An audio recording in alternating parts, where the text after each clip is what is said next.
Very Bad Wizards is a podcast with a philosopher, my dad, and a psychologist, Dave Pizarro, having an informal discussion about issues in science and ethics. Please note that the discussion contains bad words that I'm not allowed to say, and knowing my dad, some very inappropriate jokes. So I guess it's just you and me against the entire radical left. Sisyphus had it easy. The Great Boss has spoken! Pay no attention to that man behind the curtain!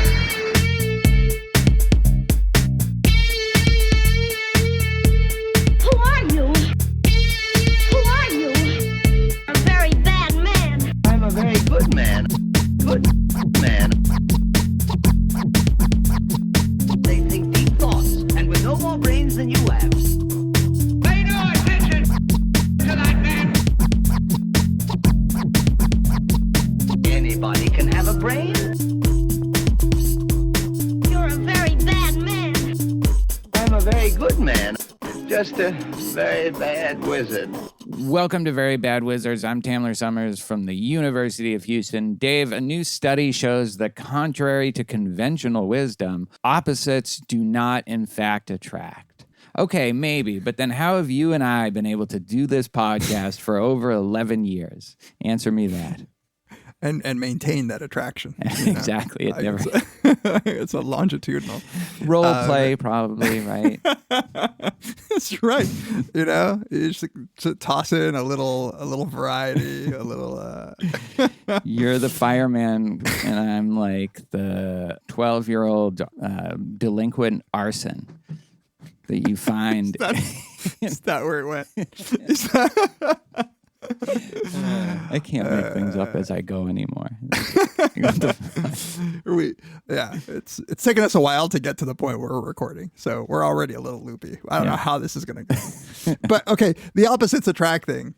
I know that's a saying, but did anybody ever believe it? Yeah. Good question. That's like the kind of psychology via pithy sayings or idioms where you're just like, it's widely believed that, a bird in the hand is worth more than the bush, but is it? More than two in the bush. Meta-analysis shows that actually the bird in the hand is it's actually worth three in the bush. I like in the press release, there's this quote: "Our findings demonstrate that birds of a feather are indeed more likely to flock together," said first author Tanya Horowitz. Yeah. No shade on Tanya Horowitz. I guess that's what you're going to say. Like, you need to say something about, like, the study at least analyzed like a shit ton of data, and like it is an interesting question. But it sort of sucks that you're forced to summarize it that way. We should say that on this episode, we will be trying to wrap our heads around Blood Meridian and wrap our heads around trying to do an episode on Blood Meridian. Yeah. It's perhaps the most intimidating topic that we have picked, at least. Yeah. I don't know. It feels that way to me. It feels like this is a task that we might not be up to. Yeah. I should say IQ was a little more intimidating for me for various reasons. This is hard. This is even harder. That was so good for me. I was just like, I'm going to be the interviewer. I can ask questions and... Oh, like let's do that now then for this episode. Yeah, I'll do that again. That worked. You were like an English major. Yeah. I'll be the interviewer. You be the Cormac McCarthy scholar. No, the opposite. That's what I meant is let's switch. Well, that's not what you said, so it's too late. So first, this was a big meta-analysis that looked at studies from the last over 100 years, right? Like coupled with its own data collection on thousands of UK couples. Right. Which I don't think are representative. And how would they know whether they're similar to their partners? Because they never talk. They never say anything to each other. They just mumble spotty. Yeah. So we should say this is a study that was done by researchers at CU Boulder and published in Nature Human Behavior recently. So it's a study on assortative mating. The question is how similar are people who choose to pair off with each other? And so they looked at a ton of different traits, like features, psychological traits, physical features, behavioral patterns, stuff like, alcohol consumption and cigarette smoking, to things like extroversion, political orientation, height. And I guess the take-home message is just that what is referred to as sortative mating is true, that there is a positive correlation on almost everything. And the positive correlation varies, of course. Like some of them are pretty weak but positive, and some of them are pretty strong but positive. But the ones that are pretty strong but positive are like kind of obvious. Like if your partner smokes, you're more likely to smoke. Yeah, that kind of like those are really strong findings. If you're a teetotaler, your partner is more likely to be a teetotaler. But yeah, right? You would think that. People who don't want to be around drinking, there's people with previous alcohol issues are going to not want to be with a partner that's drinking. And then if you're just a sober Sally, you're not going to want to be around like a bunch of drunks probably. So Right. I mean, it doesn't seem like that would last. In the UK partner study that they did, these are all heterosexual couples because they purposefully hate gay people. They don't. No, they think it's unnatural and immoral. Yeah. Things like political values, religiosity, and educational attainment are up there at like correlations of like 0.5, slightly more than 0.5. And then as you go down the line, you get still pretty strong things like on height, which is like maybe a 0.2, looks like it's like a 0.25. And then you start getting into some personality characteristics like openness to experience, generalized anxiety, conscientiousness, and the effects start going down. And the weakest positive correlation that they had was like 0.18, I think, on extroversion. I don't know if this is obvious, but I feel like saying it. A correlation doesn't mean that people are the same level, right? So, for instance, height can be highly correlated, but there's still going to be a big mean difference between the height of the man and the height of the woman. Correlation doesn't say anything about that. So when things are positively correlated, it doesn't mean that people are close to each other at the mean level. It doesn't mean that people are like right around the same level of liberal or conservative. It just means that as conservatism, say, goes up in one, so it goes up in the other. So that the birds of a feather versus the opposites attract, it's like, it made me wonder whether correlation was the right way to answer that question, because if like across a population, what you're seeing is like that on a say like a scale where 10 is super conservative and 1 is super liberal, you might have a bunch of men who are 8s and 9s and a bunch of women who are 1s and 2s, and the 1s are partnered with the 8s and the 2s are partnered with the 9s, and you get a strong positive correlation. But for any one of those couples, you wouldn't say that they are birds of a feather. Birds of a feather, right? Yeah. I mean, I get what you're saying. I feel like the spirit of it is still the same. Like if you're a 5'10" man and you're with a 5'10" woman, that doesn't seem to be more of birds in a feather than with a woman who is, say, slightly above average in height. Like you are slightly above average in height for being a man, So I don't know. Yeah. Like you're right. It depends on the trait. Like it totally depends on like the thing. So like for political orientation, you could still have like people could still be on the opposite sides of the political spectrum and be positively correlated. If the groups are that radically different, right? Yeah, exactly. Yeah. Like there could be a mean difference, and they don't really talk about that. And I could be getting some interpretation wrong, but that's just my understanding. The other thing they don't, as far as I could tell in my cursory reading of the article, they don't seem to differentiate between whether they grew to evolve to sort of having these same types of interests or orientations or traits. Obviously, you couldn't do that with height, but you could do that with politics. You could do it with drinking, or you could do it with smoking. If did they start out one was a smoker and one wasn't a smoker? So it doesn't distinguish between people who just naturally want to be with somebody like them, and people kind of their interests converge over the course of their relationship. And I do think that's a big thing too. It's like the difference between somebody who got together early in life, your interests almost by the nature of you being in a relationship have to start getting a little closer probably than they were before, versus like people who get together in their 30s and their habits and interests are more set. And so that's always a little trickier to negotiate, Yeah, no, you're totally right. And for it to really be called assortative mating, like what assortative mating is that there has to be a choice made at the time that they choose to be together. And if they were the different when they chose or the same when they chose and then they changed over time, then that doesn't count. It also doesn't count. It doesn't count really if what's going on is you're getting pockets of people who are the same and they have no other option than like small to town mate with each other. Yeah, exactly. Yeah. And it doesn't count in situations where the similarity might be there because someone else chose, like in the cases of arranged marriages, where you might get a similarity. And I don't think I feel like they mention those possibilities in the paper, but I don't think that they had a way of actually being able to tell which was which. And I think that definitely would matter. And those are like interestingly important, like especially the one that you said, like whether you grow to be more similar. Small town, everybody's an Episcopalian or somebody like or something like that. Yeah. They all went to the same church. So of course they're going to have similar traits as defined by the study. So let me ask you just in general, if you and Jen took a personality test, political orientation test or whatever, like, do you think that you guys are kind of similar? I do. I mean, I would have to go like trait by trait. I think I'm probably a little taller for being a guy than she is for being a woman, but barely. And, neither of us smoke. We both drink, but I drink more. I don't know if I drink more compared to other guys than she drinks more compared to other women.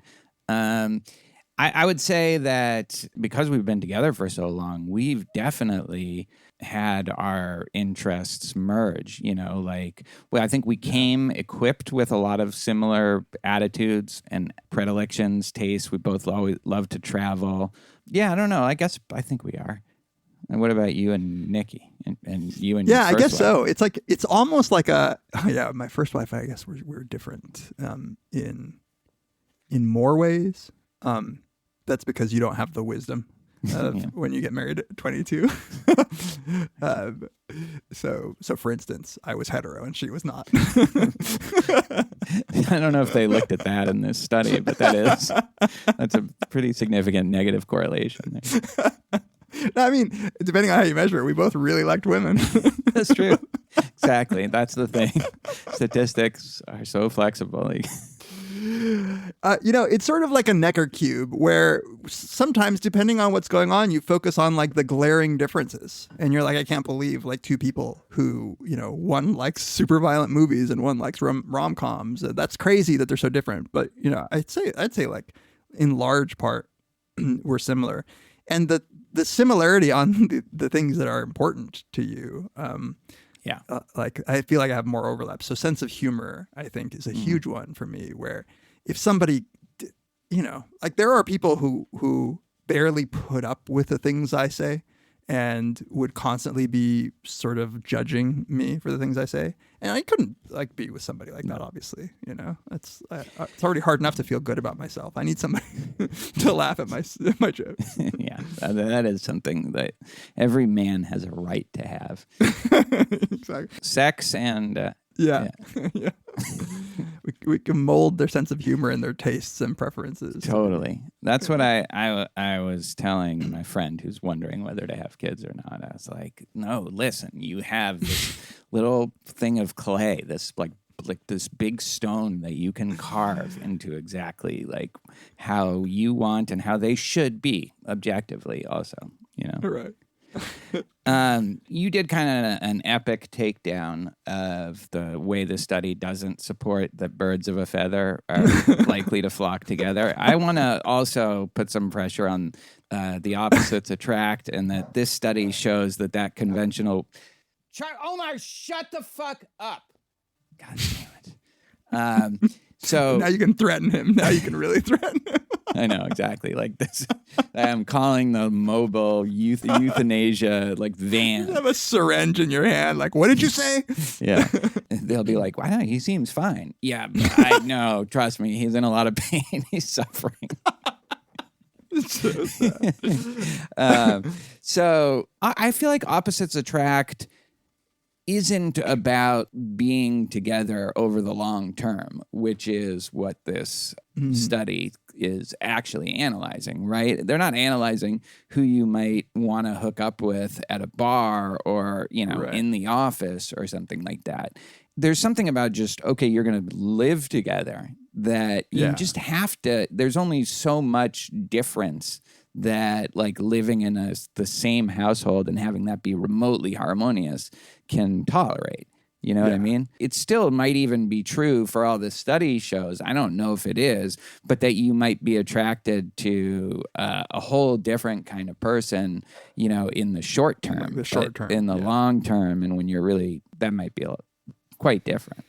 Yeah, it's interesting. So they say our analysis was restricted to studies of co-parents, engaged pairs, married pairs, and or cohabitating pairs. All I'm saying is the opposites attract saying is more, I think, for the short term, the immediate. Right. Like, what kind of porn are you looking at? That's the real question. Yeah. That is actually an interesting question. Like, do people look at people who differ from them in terms of whatever height, weight, ethnicity? I guess ethnicity being a big one. You can't tell things like income and extroversion from I feel like you can. Yeah, maybe. Riley Reid is an extrovert, classic extrovert. She's very short though. Yeah. I mean, who? I actually know a woman who ran into Riley Reid at a grocery store in Las Vegas and totally went up to her and was like, "Oh my God, I love you." But see, I bet Riley Reid was cool about that. Oh, I'm sure she was. All right. Do we have anything else to say about this? I don't think so. This wasn't one of those studies that we had strong opinions about, but I do like it is an interesting question, and I still think there's more research to be done. Yeah. You might almost say that there's an unlimited amount of research that could be done about a question like this. Yeah. A lot of careers can be sustained. A lot of status quos can be maintained. All right. Should we come back, talk about Blood Meridian? Let's do it. All right. We'll be right back. Today's episode is sponsored by BetterHelp. When you're trying to fall asleep and your brain just won't stop talking, you want to just relax, sink into the bed, and let your thoughts dissolve or drift away peacefully, but instead they're racing back and forth like a Tasmanian devil, some stressful thing you have tomorrow, a tense conversation you had earlier, movie quotes, podcast ideas, issues at work, old dog problems, a 3-month-old overdue car registration, you name it. I can relate to a lot of this. Well, it turns out one great way to make these racing thoughts go away is to talk them through. Therapy gives you a place to do that so you can get out of your negative thought cycles and find some mental and emotional peace. I know so many people who have turned to therapy and the benefits are so apparent. Dealing with trauma, just understanding yourself and your relationships better, learning coping skills to deal with the vile bureaucracy and stresses of everyday life. Therapy can turn your life around. So if you're thinking of starting therapy, give BetterHelp a try. It's entirely online. They design it to be convenient, flexible. All you have to do is fill out a brief questionnaire to get matched with a licensed therapist, and you can switch therapists at any time for no additional charge. So get a break from your thoughts with BetterHelp. Visit BetterHelp.com/VBW to get 10% off your first month. That's BetterHelp, HELP.com/VBW. Thanks to BetterHelp for sponsoring this episode.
Welcome back to Very Bad Wizards. This is the time of the episode where we like to take a moment to thank everybody for all of your support and all the ways that you do support us. We couldn't do it without you. We wouldn't do it without you. So we really appreciate it. If you want to get in touch with us, you can always email us, verybadwizards@gmail.com. We promise we read everything. Don't always respond to everything, but we definitely read it. You can tweet to us, or X to us, whatever, at Tamler, at Peas, or at Very Bad Wizards. You can join the lively Reddit forums at our subreddit, reddit.com/r/verybadwizards. You can follow us on Instagram at Very Bad Wizards. And if you would so find it in your heart to give us a rating on Apple Podcasts or give us a review, you can do that. You can also listen to us on Spotify, subscribe there, and even rate us there. And if you want to support us in more tangible ways, you can always sign up for our Patreon. It is, after all, our Patreon supporters who gave us the idea to do this episode, and we're very grateful for them. But you get something too. If you join at our $1 per episode tier, you get all of our episodes ad-free. You also get access to all of my Beat compilations. There's 7 volumes of those. At $2 and up, you get access to all of our bonus content. That includes every bonus episode that we've put out since we started doing this. Includes access to our Ambulators podcast about Deadwood, and includes access to Tamler and Robert Wright's new podcast called Overton Windows. And you, in fact, need to be a member to get access to that at all. At $5 and up, if you are one of these members, you know that you got to vote on an episode topic. You get to select a couple times a year the episode topics that Patreon members suggest.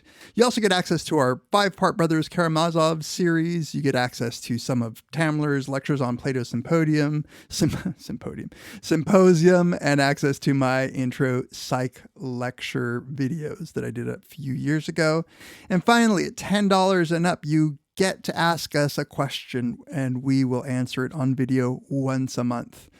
We also release those for audio, on audio for our $2 and up subscribers. So everybody who has access to the bonus content gets to hear the Ask Us Anythings once a month, but you get to ask one at $10 and up. And if you so choose to watch us on YouTube, you get to see us actually answering your questions. Thank you, everybody, and if you want, you can support us. You can also donate to us on PayPal. You can buy some swag. You can buy cool T-shirts from Cotton Bureau. You can buy some mugs. Go crazy. Christmas isn't quite here yet, but plan ahead. So thank you to everybody for all the support that you give us. We really, really appreciate it. And now back to the episode. All right, let's dive into Blood Meridian. So this was our Patreon selected topic, the most voted on topic for our, biannual Patreon selected or episodes. Semi. We don't know. One of those two, twice a year. Blood Meridian by Cormac McCarthy. It was published in 1985. It is considered, I guess, by many to be his best book, and considered by others to be one of the best American novels ever written. So, which is all to say, this is like an extremely well-regarded book, even though initially it apparently wasn't that well received. Critics like Harold Bloom, I pulled up an interview with Harold Bloom where he said that though it took him 3 times to get through the book because he was upset by the violence, by the time he finished that reading on the 3rd try, he thought that Cormac McCarthy had attained genius with the book. I had a similar experience with the book. Started reading it twice, got about 70 pages in. I don't know if it was just the violence, but also just the lack of a kind of driving narrative or a character you could follow and empathize with. And it's funny because I came across a lot of people who said that they had the same experience that Harold Bloom had, that they started it and gave it up. Once you read it, though, you realize this is fucking total masterpiece. Incredible. This is like one of the best books I've ever read. I don't even know. I don't know what to make of it, but I think I made a mistake in trying to listen to it on an audiobook on a long road trip that I had.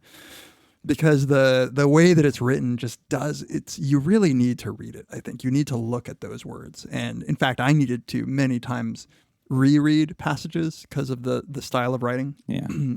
So one of the things that makes this impressive, it took McCarthy, McCarthy started it and stopped it. It took him a few years to actually get it done. He conducted just a ton of extensive research. So one of the things that he did was travel to the geographical locations in the northern Mexico and southwest U.S., and just took extensive notes of like the plant life, the geographical flora and fauna and the rocks, like all that stuff that he describes in such great detail.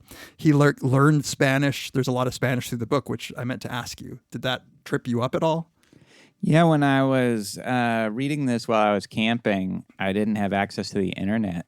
And so, like, there was Spanish word, like, I just had to move past it. Sometimes the Kindle knew what it was, but sometimes the Kindle didn't. And, like, there was no internet. My daughter, who's taken 5 years of Spanish, was no help. Yeah.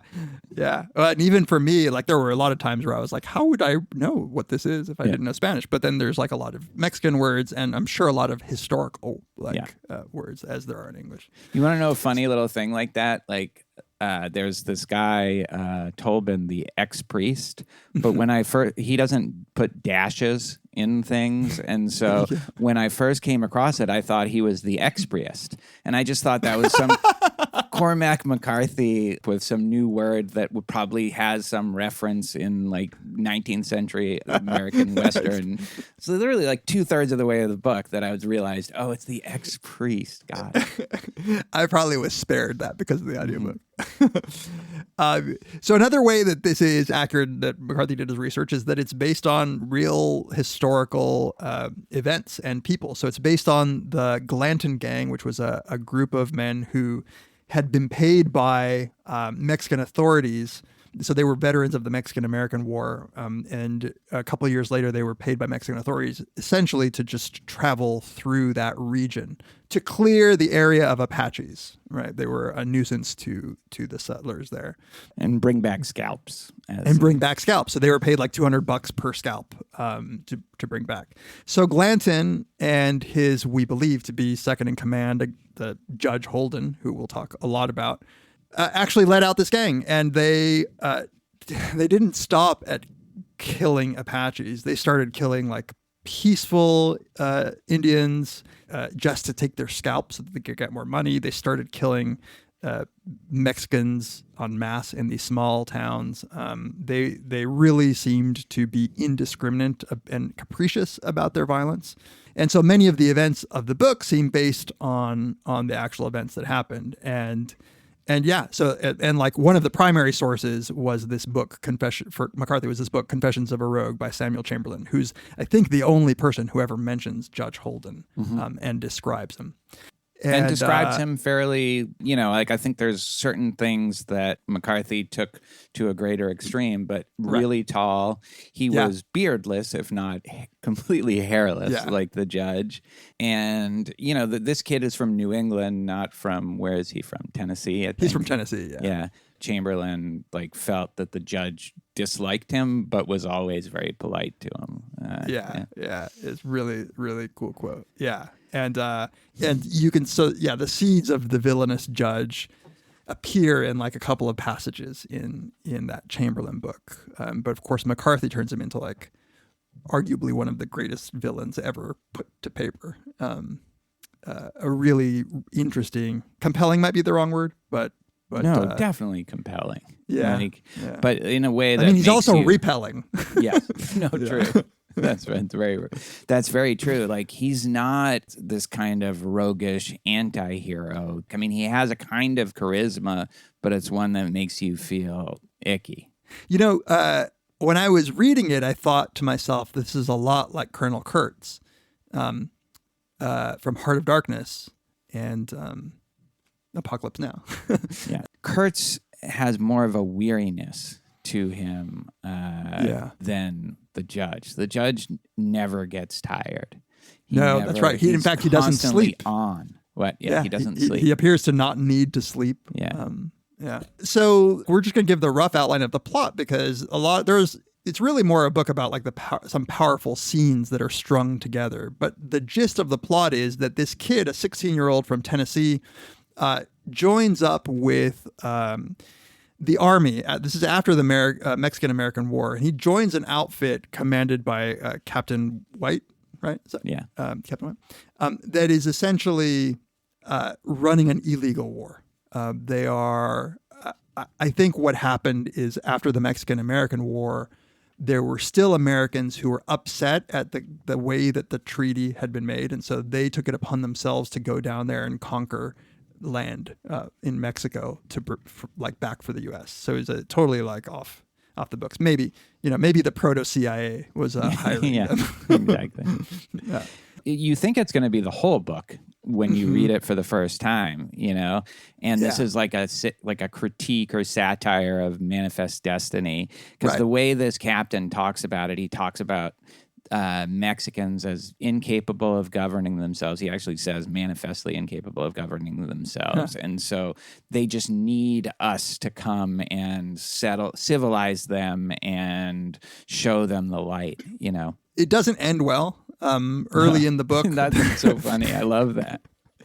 Early in the book, they get their ass handed to them by Comanches. Yeah. And the kid escapes, death, but gets imprisoned. The kid gets imprisoned for this, by Mexican authorities for this illegal shit that he was doing with Captain White. And the way that he gets out of prison is that the Glanton gang comes into town, and they are being paid to scalp Apaches. And they essentially, one of the kid's friends, Toadvine, convinces the Glanton gang that he and the kid and another guy are effective Indian killers, and they should recruit them. And so they essentially get taken out of prison, join the Glanton gang. With the Glanton gang, they traverse large portions of the U.S. and Mexico on a rampage, killing again. The point they're hired to kill Apaches, but they go, like I said before, they go into these sleepy towns, start killing people, just sometimes instrumentally, sometimes for kicks, and finally they end up sort of settling down in Yuma territory at the Colorado River, where they commandeer a ferry, and the Glanton gang is sort of running this ferry, and they're like killing people and stealing their money, people who want to cross. And there, the Yuma Indians get pissed off, just basically attack them, kill them all. It's like a massacre. Glanton dies. Only a few people escape. The kid escapes. The judge escapes. They go their separate ways. He gets down to San Diego finally in California, gets a doctor to heal him. And at that point, he sort of just moves on with his life. The judge makes an appearance in San Diego when he's in a jail and then disappears. And boom, fast forward 30 years, the kid is now the man, and he's been roaming the country, the territories, like Mexico, the U.S., and I don't know where else, seemingly a lot of different places. 30 years later, encounters the judge in a saloon. The judge hasn't aged, looks exactly the same, seems like he hasn't changed. And at the very end, as the man goes to the outhouse, he walks into an outhouse and the judge is standing there naked. We read that the judge grabs him naked and shuts the door, and that's the last we hear. We really don't know what happened, but I think we can assume. Well, we get the perspective of somebody who opens the door. Opens the door, and they say, good God. Yeah, you don't want to go in there. Yeah, yeah. But that could be referring to the shit that somebody took before, so you don't know. The judge is described as 7 feet tall, so I imagine it's really impressive. Yeah. Yeah, and then we get an epilogue, right? Yeah, of people picking up bones. Yeah. Should we talk about, as a way of launching into what we think this is about, the epigraphs? What do you think? Yeah, let's start with the epigraphs. I think they do set the stage. The first is from Paul Valéry, French poet. Your ideas are terrifying and your hearts are faint. Your acts of pity and cruelty are absurd, committed with no qualm, as if they were irresistible. Finally, you fear blood more and more, blood and time. So I'd say one of the more inscrutable of the epigraphs, like in terms of trying to parse out its connections to the rest of the text. Yeah. As opposed maybe to the next two. Yeah, although the next one by Jacob Böhm, I don't know how to pronounce it, who is a German mystic, reads, "It is not to be thought that the life of darkness is sunk in misery and lost as if in sorrowing. There is no sorrowing, for sorrow is a thing that is swallowed up in death, and death and dying are the very life of the darkness." So this is where like the Gnosticism of the book and a lot of the criticism about the book usually starts. He was a Gnostic, right? And isn't the idea here from this epigraph that, like, I feel like the judge could say this. He has such a cheerful perspective about the darkness and death of the world. Like, I feel like if there's one thing he stands principally opposed to, it's sorrow. Yeah, and McCarthy makes it a point to have the judge smile across various times in the book where nobody in their right mind would be smiling. Yeah, like a beaming smile. Yeah, like glowing. Like, exactly. Yeah. And it almost makes him endearing at times. Like it seems to me like, oh, he's a nice guy. Well, he is like a broken clock is right twice a day, and that sometimes, for whatever reason, something will strike him. Like he wanted to save the tarot card dealer from Glanton, like the old lady that Glanton is about to shoot, and so he does. You want to read the last one? This is from the Yuma Daily Sun, June 13th, 1982. Clark, who led last year's expedition to the Afar region of northern Ethiopia, and UC Berkeley colleague Tim White also said that a re-examination of a 300,000-year-old fossil skull found in the same region earlier showed evidence of having been scalped. I mean, these do a pretty decent job of setting the stage. Yeah, I mean, like this one, I feel like there is a almost straightforward reading to that of like this shit has been going on for 300,000 years, this kind of evil and war and brutality and depravity, and it's going to go on for 300,000 more, or however many more that this earth is still like pumping along. Yeah, to me, these three do seem unified in this bleak view about the world being so intrinsically evil, so as to not even we shouldn't be surprised. So the Valérie quote to me seems like a condemnation, like the judge would be telling the kid, "You are faint of heart." Like you act like the kid does act sometimes out of pity and sometimes out of cruelty. In a way that I think the judge would find absurd. The judge, I think, isn't motivated by either of those things. The world is a toy to him. He just wants say over what happens. And you fear blood more and more, blood and time, which I think maybe over time the kid starts feeling that way. The Jacob Böhm quote about the universe being pretty dark, I think is straightforward, or the world being pretty dark. The sorrow, though, the part about that sorrow is not compatible with the life of darkness is kind of interesting, I think. Like in that way, it's not straightforward. It took me, I'm still not sure that I understand it right, but in the context of the other quote, I took it as like the sentimentality that would make you be sad that the world has darkness and death has no real place in a world that is this dark and bleak. Like, it just swallowed up. Yeah. Let's talk about what we loved about this book. We haven't really talked that much about it, right? So I'm curious what you thought. Like, I've never read anything quite like it, and that's almost an understatement. And I've read Cormac McCarthy. I've read like 4 or 5 of his other novels, and this is a different thing. It kind of pulls you in. Once you're in, it pulls you in. The plot, even though they're moving gradually west, there are some character arcs, barely, if you can call them that, although often those seem to take place off page off or camera. something. Yeah. And it's just scene after scene of just blood-soaked depravity. to the point where you almost can't believe it, mixed in with the judge waxing philosophical and these gorgeous, beautiful descriptions of the desert in all the seasons, in the deathly heat and then in the snow and rain and cold.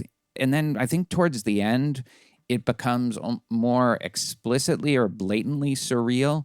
It's always teetering on the edge of some kind of preternatural just nightmare, like some kind of nightmarish vision. Once you get to that last scene in the bar, in the whorehouse, the brothel, with the judge 30 years later and the dancing bear that gets shot, you're just like, I was just I'm gonna have nightmares about the dancing bear. I'm gonna have nightmares about the judge in the fucking toilet in the outhouse, like the 7-foot guy that opens up his arms as you enter and like for some reason can't escape. It's like in that way, like the book sort of draws you into it without your consent. It's intimidating to talk about because I almost don't know what I think about it. I think it's like the last thing I'll say is you think it might be this critique of manifest destiny and something you can wrap your head around, this idea that Americans are this civilizing force across a savage land, and it shows the lie of that. I've seen that before. I've read this would be like the best example of it. It is that, like in one sense, but then it becomes way bigger. It becomes more like all encompassing, more mythic, more metaphysical. It really becomes about like the soul of humanity and like the maybe even bigger than that, just the universe. Like what kind of universe is this, good or evil? Yeah, I absolutely agree. I think that it is shrinking the book to try to make it such a local critique when I think it really is a cosmic book. And moreover, I just like, everybody is evil. Like it's indiscriminate in its description of the savagery of Apaches and Yuma Indians as well as the Glanton gang. So it seems to be talking about humanity. To give an example of the visceral violence that makes even, I think, somebody like me who kind of digs like fiction violence recoil is like scenes in which some of the Indians are killing babies and hanging them like by their, like, I don't remember, by their throats, like and McCarthy describes them as like larvae of some sick creature that's not of this world. It's like, or part of the Glanton gang is like killing babies by like grabbing them by the legs and swinging them, bashing their head against the rocks, and their brains are oozing out through their little baby soft spots. It's just like so fucked up. Like there's just so many scenes like this. One of the things that plenty of people have said about this that makes it extra distressing is McCarthy isn't saying, as he's telling you about this, he's not saying it's evil. He's not saying it's bad. Like the characters aren't saying that. They're just sort of matter-of-factly going about this violence. And McCarthy is presenting it to you in a way that is just more distressing to me, and in a super effective way of conveying the true to like terrible nature of humankind and perhaps of just existence. One of the interesting aspects in that way is the kid becomes kind of right at the end of the book, like this antagonist of the judge. The judge says he's been the antagonist all along, but you never get the sense that the kid is resisting or not participating in the violence. Although, like, thinking back, you realize, I guess, like, some of the most depraved and arbitrary acts of cruelty and viciousness, like, I don't remember the kid being involved in any of those, but also the kid kind of disappears for a lot of the book. You stop getting it from his perspective. And the fact that this kid is considered the good guy in this book, or at least that's how it's set up at the end, with the judge representing this, I don't know, satanic, gnostic, archon-like evil. The judge has remembered these 30 years that the kid was like he showed a little empathy for the Indians when he was killing them, and only killed them when there was a reason to. He didn't do it completely indiscriminately. That's your window into something that is, maybe some kind of resistance against the addictive force of violence and war and brutality. There are little moments throughout when the kid is part of the Glanton gang that the kid seems like maybe the only person who is not really that afraid of the judge and will do things, even just in his speaking loudly enough where everybody else is afraid that the judge will hear. Small moments where the kid seems to exert his own will in a way that is not concerned with the judges. If I'm right, the judge might view him as an antagonist, but also as it does seem like the judge is calling him to be more like him because he sees maybe that this kid has will. The potential. And most of the other people don't have a will. And the will for the judge is so strong that I think that if he can't call him over to be on his team, he's going to view him as a competitor of sorts, or as like somebody that he needs to like come to terms with. Like the judge has this, I don't have it in front of me, but the judge has like a really interesting little speech about how it bothers him that there is life in this world that he has not like approved of. Yeah, I have the quote actually. Whatever exists, he says, whatever in creation exists without my knowledge exists without my consent. This is after he just killed like birds and was like pinning them in his little book. He looked about at the dark forest in which they were bivouacked. He nodded towards the specimens he'd collected. These anonymous creatures, he said, may seem little or nothing in the world, yet the smallest crumb can devour us. Any smallest thing beneath yon rock out of men's knowing. Only nature can enslave man, and only when the existence of each last entity is routed out and made to stand naked before him will he properly suzerain the earth. I think you're right. I think he had high hopes for the kid because he sensed like the will in the kid, like an agency that the other men lacked. But it was a surprise to me when the kid, after most of the gang has been killed by the Yuma, the kid just decides I'm done with the judge and won't rejoin with him. Like I was a little surprised. I was like, did I miss something? Did they have a fight? Because there was no real indication that he would just all of a sudden decide I'm done with this guy. Was it Glanton? Like, did he have loyalty to Glanton? What was keeping him there in the first place? You know? Yeah, I don't know. And that's like one of the things about this book is even though it is from the perspective of the kid, we don't get much understanding of what's going on in the kid's mind. Like he doesn't speak a whole lot.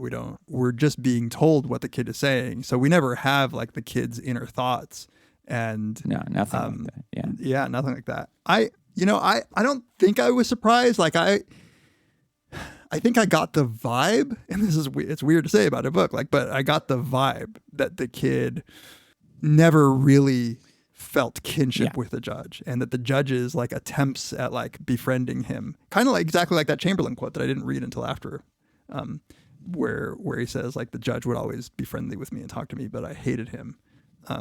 It made sense after reading that quote that maybe McCarthy was like, maybe this kid just never really cares for the judge, and what's going on is just like he's a wandering soul that's pretty fine with violence, so this is a good way to get paid.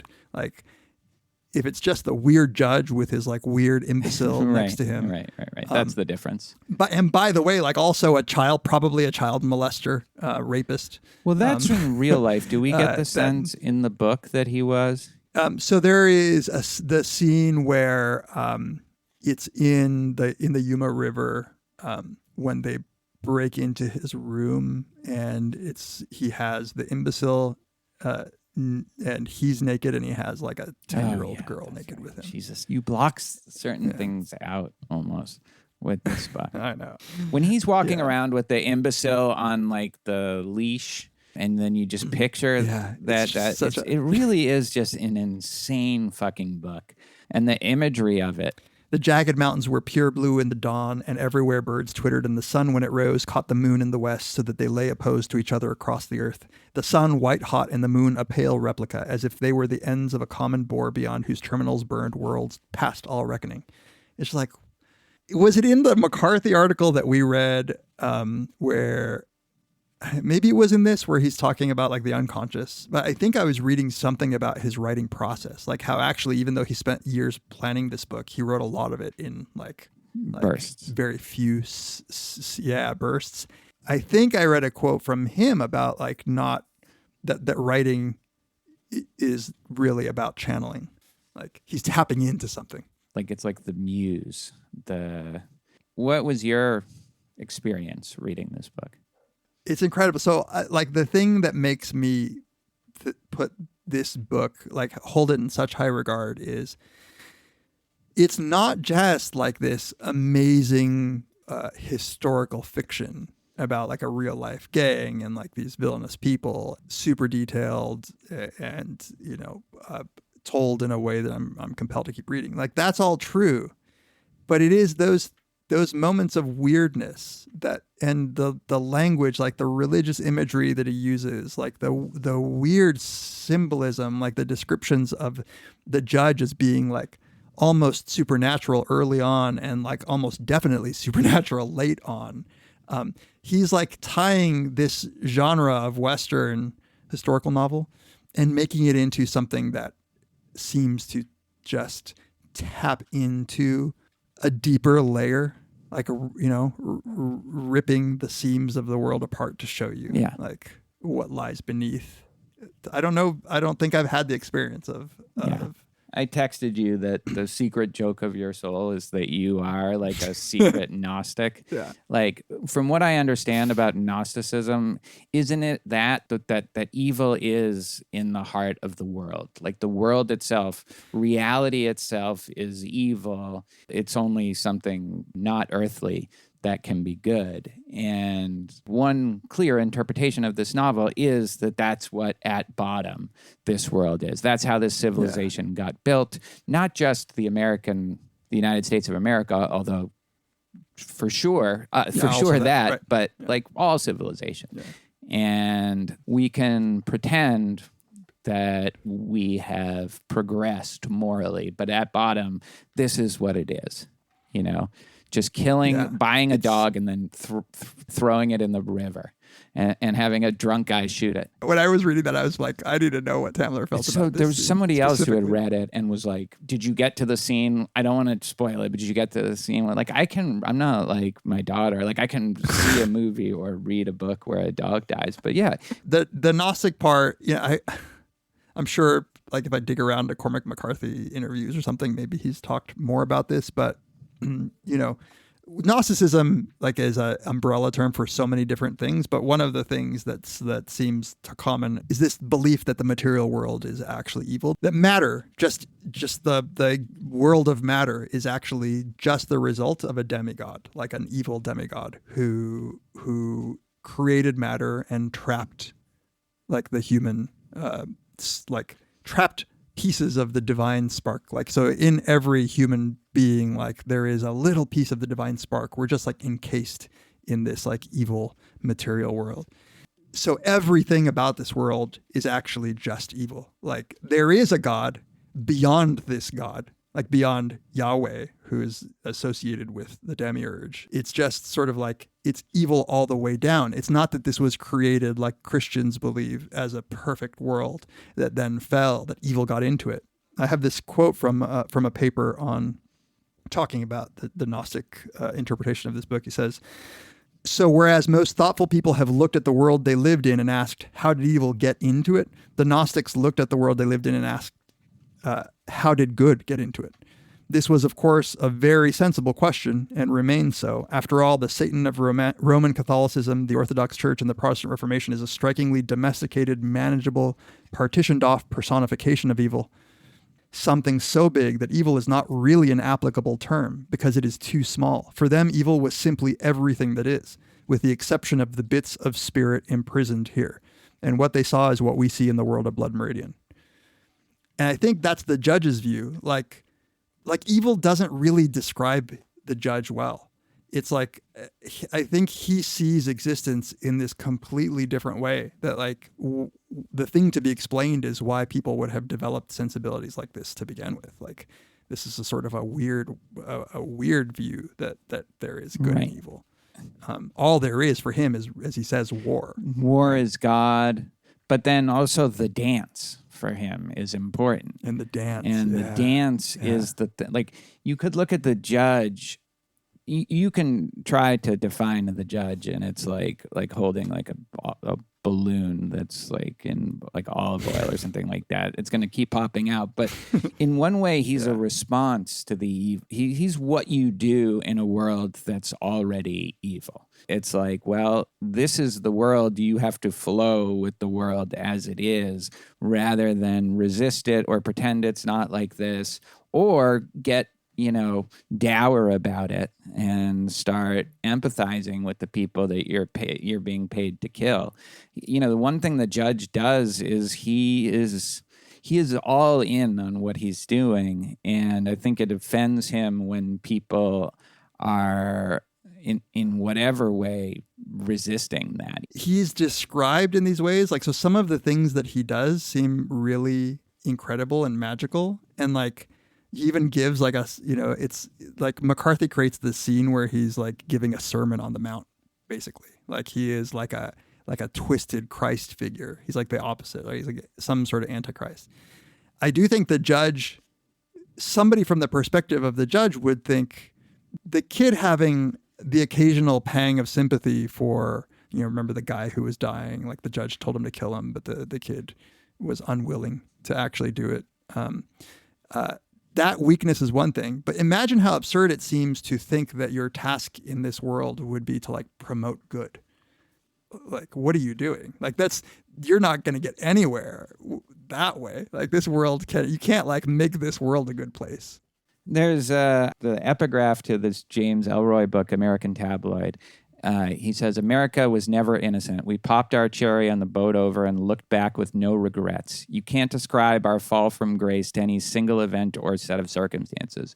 You can't lose what you lacked at conception. That feels like what this book is. Like, and not just America, but humanity. Like you said, humanity was never innocent. There was no fall from grace.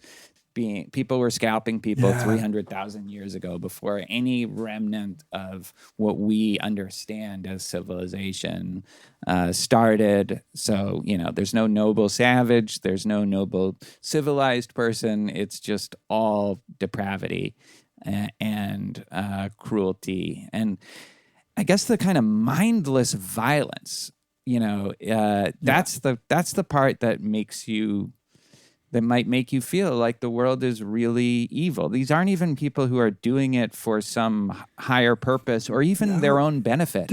They're not even sadistic. Yeah, they're not even like really. They're not like taking delight in this. It's just like another day. It's like a Wednesday for them to like kill and tie up and like rape. They go into some Mexican city at one point, Mexican little town, not just to get supplies and to get some food and drink, and they end up just killing the whole town and scalping them. That was not the plan. It was just every time they go somewhere, they'll just end up getting drunk. Sometimes it can almost have a kind of nobility, like when they kill the guy who wouldn't let the black Jackson sit at the same table. Right.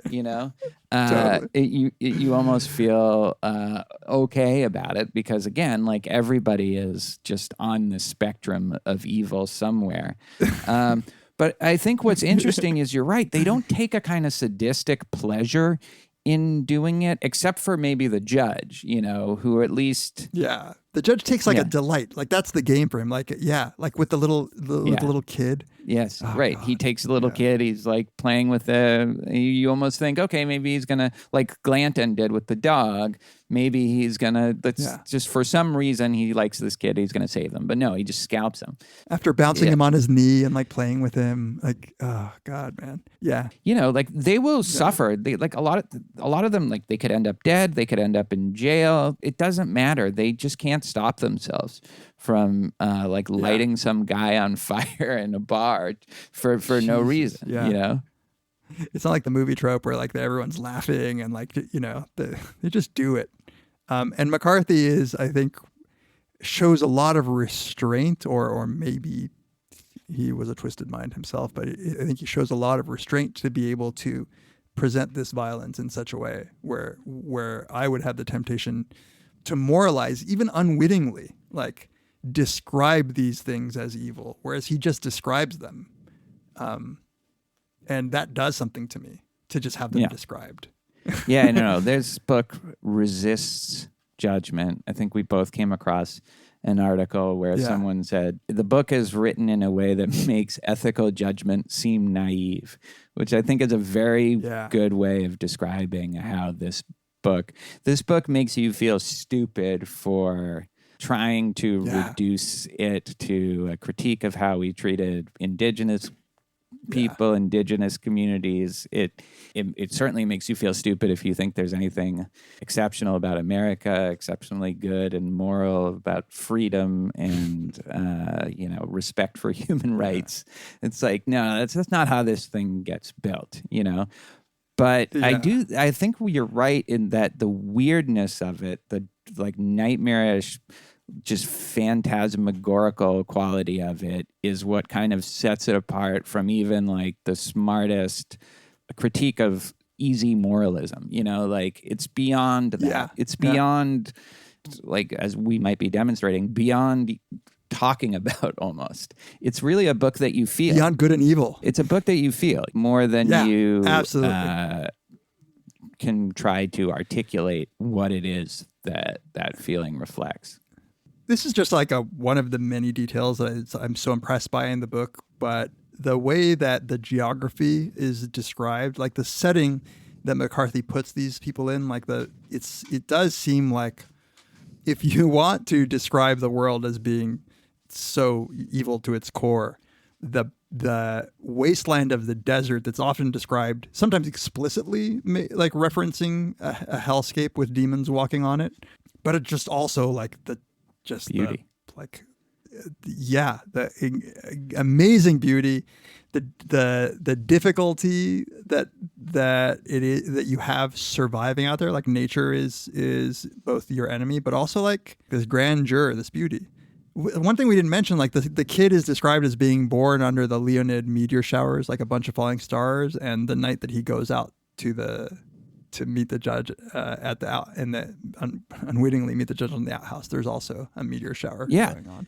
Yeah, I agree. The geography, you know, and I have a special sympathy. Like I really love the desert and I love that. So I see the possibility of it, you know, the whole go west young man. That is what apparently just motivated Chamberlain, who the kid is loosely based on. The kid just, you know, his home life is untenable, so he just heads west. One thing that's kind of interesting is that the judge, his name is Judge Holden from Texas. We don't get the sense that he's like went to law school and has a degree. Right. The kid asks Judge of what, and is it Tobin who's like, shh, he's going to hear you. Yeah, right. Yeah. And he has this speech where he talks about like himself as a suzerain, which I had to look up, by the way. But he at least gives his definition of it. Right. He says that it is above the law, above local laws. He's the leader of the leaders. So in one sense, he is the thing that makes a mockery of whatever local laws happen to be. And those laws could be, you know, moral principles of human rights, Declaration of Independence, whatever. Like he makes a mockery of all that. He stands above it. He rules over that. And yet he is very well versed in the law. And it's very funny when at the end, when the kid kills his horses so that he won't be able to follow him, he ends up tracking him down. And while the kid is there with a gun kind of trained on him, he just spouts. I think I put this down. like horse law. He just spouts. It's like, no, like this is property, and like this is the penalty for like stealing a man's bird for like. They lay under the board-like hide of a dead ox and listened to the judge calling to them. He called out points of jurisprudence. He cited cases. He expounded upon those laws pertaining to property rights in bis mansuet, and he quoted from the cases of attainder insofar as he reckoned them germane to the corruption of blood in the prior and felonious owners of the horses now dead among the bones. Then he spoke of other things. And it's what's interesting is the ex-priest leans like don't listen to him. Like this is some kind of deadly temptation. Stop your ears. Right. It's like the sirens. Yeah. Like the sirens, exactly. And so there's this interesting relationship with the judge and the law. He's at once like beyond it, but then also a representative of it in some way and an expert in it. Yeah. Like he's like fascinated. Like maybe it's part of just the game that he likes to play. You know, one thing he shows is expertise across like all domains. Like he's like delivering lectures on paleontology and biology and spirituality. I don't know. Like this is, maybe we say this for later, but what the fuck is the judge then? Because 30 years later, the kid is like, he didn't look any different. Like he hadn't aged. Yeah. Throughout, the judge demonstrates like exceptional skill, like that amazing scene where he directs the men on how to like make gunpowder so they can like at the last minute save themselves from the Apaches or the Comanches. I don't remember. You must have geeked out about that. Oh my God, man. It was like, but it was like he's like MacGyver, but like Promethean MacGyver, you know, he's like literally the power of fire in his hands. And but like, I don't know how else to say it, like a pagan version of it. It's like where they're performing like a ritual, like a Dionysian ritual, but pissing, you know, where he's like chanting for them all to like piss into this pot as he's in a frenzy stirring it. And then like, and this is all to save their lives. And the sun that they need to dry out the gunpowder that he's made with bat guano and piss and sulfur, may be blocked by a cloud, and they're all staring at that cloud, and it barely squeaks by without blocking the sun. And only because of that, they're able to like load up their guns with gunpowder and successfully. And then the judge tricks them, and they massacre all of the Indians. That's just insane. And then you get these moments where he seems to have preternatural like ability, and like there's a tease where, you know, the judge is doing coin tricks, which also, of course, it's got my heart. You just love the judge. Yeah, I do. And then like he performs this trick that all of a sudden doesn't seem like sleight of hand. Like it seemed like he was actually doing magic. And by the end, where he's like not aged a bit, like this is gonna sound stupid, man, but the very last scene when we just assume that he killed the kid, I felt like what happened is the judge devoured him, ate him, or engulfed him. Like when he wraps his big arms around him, almost like it feels like it's an unholy sort of like absorption of the kid. And so I got the sense of the shock and horror of the men. At first I thought rape, because men like that wouldn't be shocked at just the killing, right? No. Someone gets shot in the bathroom, like that's whatever, you know? No, you get the sense that something beyond what we can. But when you say devour, do you mean in that supernatural way? Like it just like opened up and enveloped the kid into his body? Like he didn't just chop him up and start eating him, right? I mean, or like this is why it sounds really stupid for me to say it. Like, I mean, the visceral reaction I might have to seeing some completely unnatural way in which somebody might be devouring somebody else, like opening their jaws so big, like to reveal he's like some sort of actual monster, or like something that just doesn't look natural. Like, of course, McCarthy is not telling us for this very reason. Like, I'm sure he likes, and not telling us whether he is indeed supernatural. Although there are a lot of hints in that direction. The fact that he doesn't age or grow hair, but you know, at the end, the style changes and it becomes almost like the style of it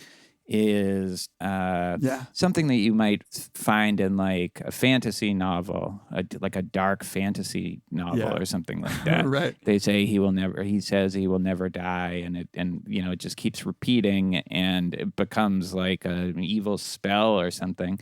But he's chanting it. Yeah, he's chanting it, but it's still him saying it, and we don't know if he never dies. No, in fact, what I was going to say when you're saying that is either either he is supernatural or he's convinced that he is supernatural. Yeah. Like through will. Like that. Yeah. There's hints throughout the book, not hints, but a couple of times there's accusations that he's just crazy. Yeah. And at the very end, the kid says like, I don't want any of your craziness. But when the kid says it, I still think there is some draw that he's had, but what he's doing is resisting the judge. Like where here the judge is like a devil tempting.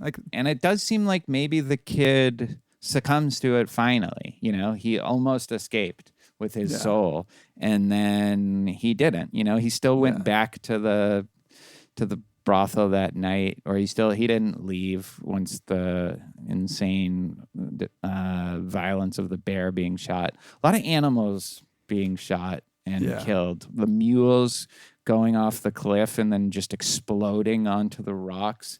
That's another one of there's like senseless. Like I think they just think it's funny that like 127 mules or whatever who are like on the edge of a cliff, they just knock them off. He can get moralistic too.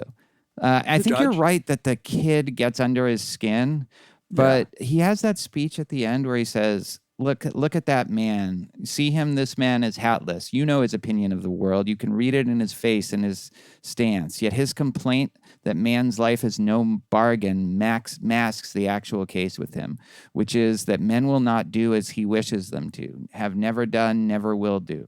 That's the way of things with him, and his life is so balked about by difficulty and becomes so altered of its intended architecture that he's a little more than a walking hovel, hardly fit to house the human spirit at all.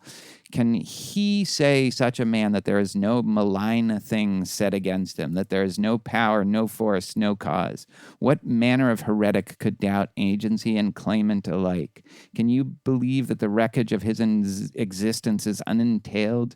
No liens, no creditors, the gods of vengeance and compassion alike lie sleeping in their crypt. So it's almost like I am acting on behalf of men like this who just are dominated by the world. They cannot express agency. They have no autonomy, and they can't make other people do what they want. I am acting on their behalf or acting in a way that they can't for them, Yeah. And I don't know if the judge doesn't, he pompously will speak and like he will pontificate with the best of them. But here he seems almost like he is feeling defensive. And that's the thing that only the kid can make him feel is defensive. Yeah, you're right. Yeah, you put your finger on it. Right. It only ever comes out with the kid. He's so confident about everybody else. Yeah. And you really feel like one look from the kid and he can tell. He can tell, wait, this kid isn't really like buying this. Like, I got to get to him. Yeah, he's calling. He's not calling me on my bullshit like publicly. He's just not taken in by it. Yeah. Whereas the other people will go, "You crazy," but they don't. They're just spellbound by him anyway. Yeah, and in fact, like there is one time when Toadvine, when he does that when he kills the little Apache kid that he was keeping as a pet, Toadvine is the one who goes up to him and says fuck you. Like, I don't remember the words that he says. And I don't think the judge even bats an eye to the regular moral judgments of like regular people. Like, that's like whatever, he so clearly feels of himself as beyond that. As if he were no mystery himself, the bloody old hoodwinker. And Toadvine, interestingly, does join him at the end when the kid resists. So, I mean, maybe we should do this in two parts, and this can be one of the things we talk about next time. But, we meet Toadvine early in the book. He is the kid's entryway, I think, into both armies, but certainly the Glanton gang. And Toadvine also just engages in a totally random and inexplicable act of violence, ends up burning down a bar, like killing a guy, getting the kid involved in it. But you wonder, this was right after the scene with the judge where he just calls the Reverend a pedophile and goat fucker. Everybody burns down the barn that he's in and probably kills him. And he did it. And then they find him later. He says, I didn't even know the guy. Never even heard of him. and it's right after that Toadvine does it, which almost suggests that maybe the judge is having this kind of contagious malignancy effect or something like that. Yeah. Like you do get the sense that the judge is maybe on some spiritual mission of like getting disciples. And maybe in part 2 we can talk about some of the other characters and some of like some key scenes, but the Glanton himself is kind of I want an intrigue. Like we haven't talked pretty much at all about Glanton. All right, should we wrap it up here for now? It's late also at night here. There's so many things I want to talk about. And this is good because it can brew. Like this stuff needs to brew in my head, and after we talk, there even more brews. Yeah. All right. Well, join us next time, if there is a next time, on Very Bad Wizards. Are you thinking we're gonna die? Is that where you're going with it? Yeah, I think the world is gonna end. The great boss has spoken. Pay no attention to that man behind the curtain.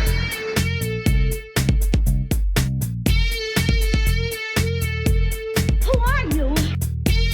Who are you? A very bad man. I'm a very good man. Good man. They think deep thoughts, and with no more brains than you have. Pay no attention to that man. Anybody can have a brain. You're a very bad man. I'm a very good man. Just a very bad wizard.